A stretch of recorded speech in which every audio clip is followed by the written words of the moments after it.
I love football. I love almost everything about football. There's one thing I don't like, and that is the sexism. Like, obviously, that's a little bit difficult. Because there's still a certain type of bloke that seems to think that, like, I can't know as much about football as he can, right? It's like he doesn't think I've got time to both watch Match of the Day and buy sanitary products. But the key thing about that is you stockpile in the summer.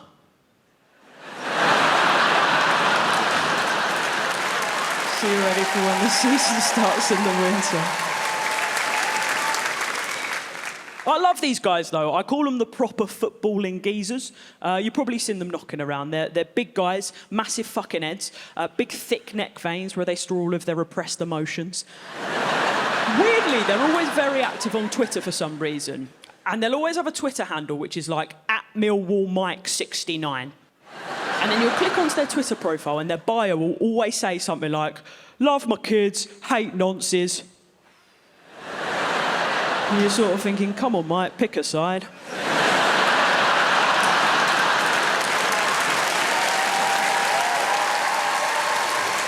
I love these guys, though, because they've recently found me on social media. And what they love doing is they love doing sassy little snarky comments underneath my stand-up videos. And they do these sort of sick burns. And there's a phrase that I've sort of started noticing recently that they're all using. So what they've all said under my stand-up videos is this phrase. They say, "Lewis Capaldi looks like he's let himself go." Which pisses me off, because Lewis Capaldi's already let himself go.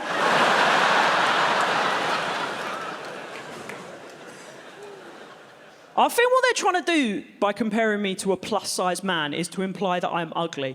It doesn't bother me as an insult. Honestly, it doesn't bother me as an insult. I know that I'm ugly. Not in a self-deprecating way, just in the way that all British people are ugly. Do you know this? You are absolutely vile.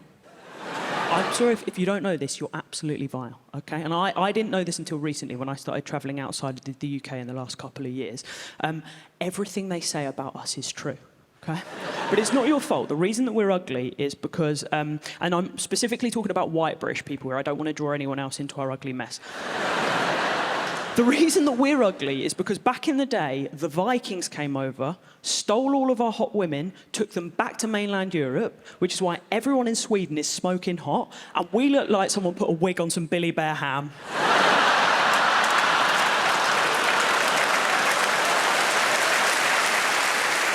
But it had an amazing reaction, because it meant that we had to develop great personalities. Because you never heard someone go, "This is my Swedish friend, he's a laugh."